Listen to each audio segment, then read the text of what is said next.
नमस्कार दोस्तों। आज हम जानेंगे कि हमारे भारत के लोग स्वर्ग को आसमान में खोजने का प्रयास करते हैं और भारत को स्वर्ग किन देशों में आज भी कहा जाता है। और भारत की बहुत सी ऐसी शब्दावली है जो यहाँ से हमारे भारत देश से दूसरे देशों में गई। और हमारे कई ऐसे पड़ोसी देश हैं जिनका नाम भारत के महामानव तथागत बुद्ध के से संबंधित है, लेकिन हम भारतीयों को स्वयं नहीं पता है। तो आज हम जानेंगे कि स्वर्ग का अर्थ भारत किन देशों में कहा जाता है, या फिर ऐसी वो कौन सी शब्दावलियाँ थी जो हमारे देश से बाहर गईं और जो हम सभी को नहीं पता है। इसके बारे में प्रसिद्ध ही भाषा वैज्ञानिक इतिहासकार डॉक्टर राजेंद्र प्रसाद सिंह जी बताते हैं। तो अब हम जानते हैं कि प्रोफेसर राजेंद्र प्रसाद सिंह जी ने इसके बारे में क्या कहा है। हमारा यह वीडियो बनाने का मतलब किसी भी जाति, धर्म या भावनाओं को आहत करना नहीं, ये सिर्फ मैं जानकारी के पर्पज से बना रहा हूँ। तो अब हम आगे बढ़ते हैं कि डॉक्टर साहब इन सभी के बारे में क्या बताते हैं। तो उन्होंने कहा है कि स्वर्ग का अर्थ भारत, परंतु हमारे यहाँ के अपने भारतीय मूल के लोग इतने मूर्ख हैं कि वो स्वर्ग को आसमान में खोजते हैं। ये सब डॉक्टर राजेंद्र प्रसाद सिंह जी पटना में गुरु पूर्णिमा 2022 के अवसर पर ऐसा उन्होंने कहा था कि चीन, जापान और कोरिया की डिक्शनरी में स्वर्ग को आज भी भारत कहा जाता है। स्वर्ग का मतलब भारत, और हम भारतीय लोग इतने मूर्ख हैं कि स्वर्ग को आसमान में खोजते हैं। तो चाइनीज भाषा में, जापानीज भाषा में या फिर कोरियाई भाषा में भारत को स्वर्ग कहा जाता है। स्वर्ग का मतलब भारत, और आज भी वहाँ के देशों की डिक्शनरियों में स्वर्ग का मतलब भारत ही लिखा हुआ है। और यहाँ के लोग स्वर्ग का मतलब आसमान में खोजते हैं। तो ये कितनी बड़ी विडंबना रही है। तो डॉक्टर साहब आगे बताते हैं कि जब फाहियान भारत में आया था तो उसके साथ में एक यात्री और आया था जिसे ताऊचीन कहते हैं।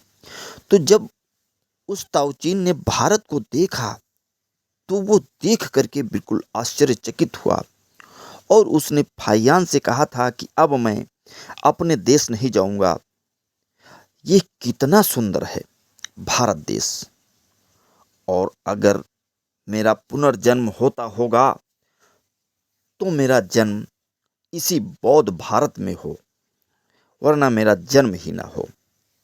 उसने ऐसा अपनी डायरी में लिखा हुआ है। अब यह सोचने का विषय है कि उन दिनों भारत कैसा रहा होगा और आज भारत की क्या स्थिति है।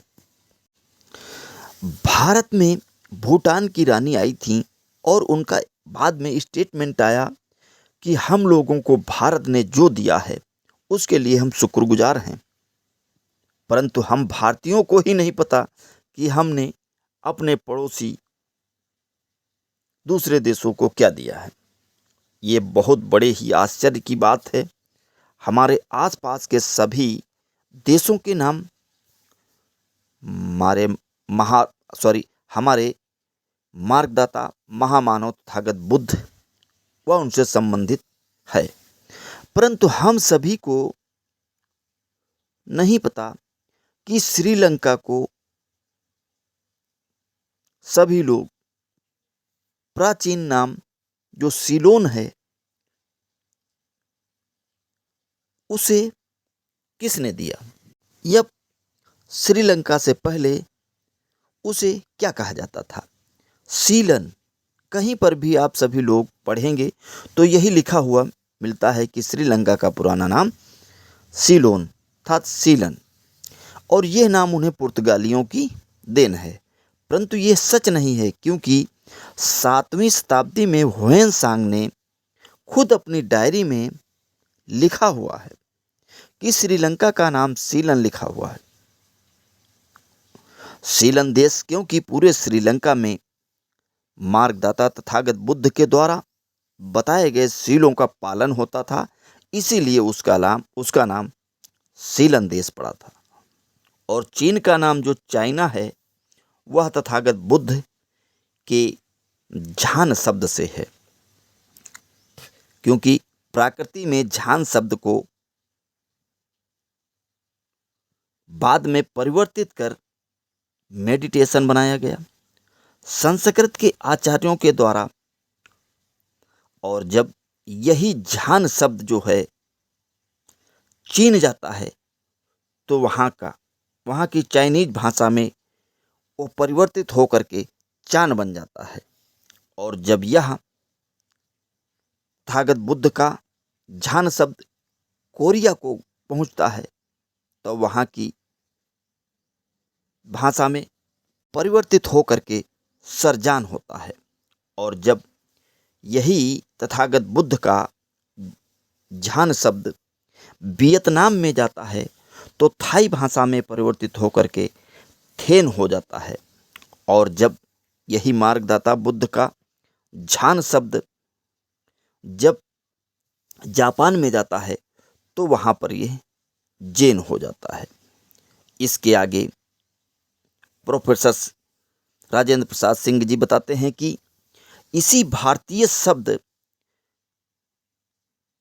झान से जो चान शब्द बना, उसी से बाद में चीन और चाइना शब्द की उत्पत्ति हुई। और आगे डॉक्टर साहब बताते हैं कि बहुत सारे इतिहासकारों को अभी तक इसके बारे में पता ही नहीं। और वो कहते हैं कि आप जो राजा बदनाम देखेंगे वो आप समझ जाइए कि वो बुद्धिस्ट राजा ही होगा। जैसे राजा जयचंद, उसे गद्दार घोषित कर दिया गया। इसके प्रमाण वो बताते हैं कि राहुल सांस्कृत्यायन जी ने लिखे हैं।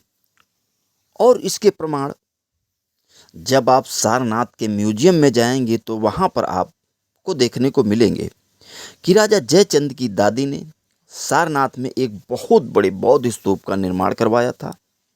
और उसका आखिरी शिलालेख है भारत में, जिसमें सम्राट अशोक का नाम लिखा है। वो जयचंद की दादी थी। यहाँ के इतिहासकारों ने ना ही बुद्ध बल्कि कहा जाए तो कबीर और रैदास को भी नज़रअंदाज किया है, या समझ नहीं पाए हैं, या फिर जानबूझकर उन्हें नज़रअंदाज किया गया। जब आप सभी लोग तथागत बुद्ध, कबीर और रैदास की शिक्षाओं, या हम कहें कि उनके संदेशों को गहराई से देखेंगे और सोचेंगे और उस पर अपना विचार करेंगे तो यही पाएंगे कि जिन बातों को महामानव तथागत बुद्ध ने अपने कालखंड में कहा है, ठीक उन्हीं बातों को कबीर और रैदास अपने कालखंड में कहते हुए दिखेंगे। आगे प्रोफेसर साहब बताते हैं कि रविदास की चर्चा हमारे देश में बहुत ही कम होती है। और उनकी पहली चर्चा वो बताते हैं कि 1585 ईस्वी में नाभादास के द्वारा की जाती है। और उनके बारे में दो बातों की चर्चा होती है कि रैदास जी वर्ण व्यवस्था के खिलाफ में थे, और दूसरी बात वो सदाचार पर बल देते हैं। ऐसा इसलिए मिलता है क्योंकि तथागत बुद्ध के समय में वर्ण व्यवस्था जैसी कोई कुरीति थी नहीं, इसीलिए उन्होंने उसकी चर्चा नहीं की। और जब रविदास के समय में इस तरह की व्यवस्थाएं आ चुकी थीं, बाद में इस हिंदी साहित्य के लेखन का कार्य पहली बार फ्रेंच भाषा में किया जाता है। पेरिस में 1839 ईस्वी को गासा दतौसी ने इसका इतिहास लिखा, तो उसमें 5 पन्ने में रैदास जी के बारे में लिखा हुआ मिलता है, और हिंदी में उसका अनुवाद लक्ष्मी सागर वात्स्यायन ने किया 1953 ईस्वी को। तो उन्होंने नीचे अपनी एक टिप्पणी लिखी है, उसमें लिखा है कि रैदास जो थे वो शाक्य मुनि तथागत बुद्ध के सिद्धांतों को मानने वाले थे, और बाद में 1960 में 2 रिसर्च की किताबें सामने आती हैं। पहली होती है एक विद्यावती मालविका की, और दूसरी सरला त्रिभुवनायक की। इनके पढ़ने के बाद आप सभी स्वयं जान जाएंगे कि यह दोनों बुद्धिस्ट विचारधारा के कवि थे। हम सभी को पता होना चाहिए कि हमारे भारत में जो सभी शिक्षण संस्थान हैं, उन सभी शिक्षण संस्थानों की शुरुआत जुलाई माह से ही क्यों होती है, फिर चाहे वो अंडर ग्रेजुएट हो या फिर post graduate, BA BSc BCom या फिर MA MSc MCom की। जबकि साल की शुरुआती महीना जो होता है वो जनवरी होता है, तो फिर जुलाई से क्यों शुरू हुआ? यह बहुत ही गंभीर विषय है। यह बुद्धिज्म की परंपरा रही है। जब मार्गदाता तथागत बुद्ध ने पहली बार एज ए टीचर, अध्यापक, सारनाथ में अपने कुछ अनुयायियों को ज्ञान या शिक्षा दी थी, इसीलिए उसे गुरु पूर्णिमा कहते हैं, और वो जुलाई का महीना था। और उसी दिन से बौद्धिस्टों में वर्षावास की शुरुआत होती है और पठन पाठन का कार्य शुरू होता है। ये एक बौद्धिस्टों की परंपरा रही है। यहीं से गई हुई यह परंपरा यूरोप में, और फिर वहाँ पर लोगों ने उसे एक्सेप्ट किया, और फिर यह परंपरा वहाँ से अपने भारत में रिटर्न होती है। तो हम सभी लोग यही मान लेते हैं कि यह परंपरा यूरोप के देशों की, अंग्रेजों की देन है, और हमको यह नहीं पता कि यह हमारी परंपरा प्राचीन परंपरा थी। इसी को समझाते हुए आगे प्रोफेसर साहब बताते हैं कि ये जो 1 2 3 4 डिजिट्स हैं, जो आज अंतर्राष्ट्रीय हैं, इन्हें बुद्धिज्म से सबसे पहले अरब ले गए। वहाँ के लोग इसे 7वीं शताब्दी में ले गए थे, और अरब के लोग जो थे वहाँ से यूरोप के लोगों को 12वीं शताब्दी में दिए, या हम कह सकते हैं कि यूरोप के लोग अरब से 12वीं शताब्दी में अपने यहाँ यूरोप में ले गए। तो वही है कि जब आप देखेंगे यूरोप की डिक्शनरी में, तो मिलेगा कि 1 2 3 जो है ये अरेबिक शब्द हैं। इसका मतलब कि हमने ये जो डिजिट्स हैं इनको अरब से लिया है। और जब आप अरब की डिक्शनरी में देखेंगे या वहाँ के लोगों से पूछेंगे तो ऐसा पता चलेगा कि ये है, तो वो उसे हिंदसा कहेंगे। ऐसा वहाँ के लोगों को कहते हुए पाएंगे, क्योंकि इसका मतलब हमने इसे भारत से लिया। तो यूरोप ने पहले रोमन में लिखा जाता था लैटिन भाषा में। जैसे आप सभी रोमन में देखते होंगे कि जब वो किसी अंक को लिखते हैं, अगर 10 को लिखेंगे तो एक्स टाइप में लिखेंगे, और इसलिए जब 20 को लिखेंगे तो डबल एक्स बनाएंगे, और जो 30 लिखेंगे तो फिर ट्रिपल एक्स करते हैं। तो इसलिए रोमन में लिखना बहुत ही लेंदी था। और जब यहाँ से 7वीं शताब्दी में यही इंटरनेशनल, जिसे डिजिट कहा जाता है 1 2 3 4, जब ये यहाँ से अरब के लोग 7वीं शताब्दी में ले जाते हैं और 7वीं शताब्दी के बाद में फिर यूरोप के लोग अरब से 12वीं शताब्दी में ले जाते हैं, तो वहाँ पर एक बहुत बड़ी औद्योगिक क्रांति होती है।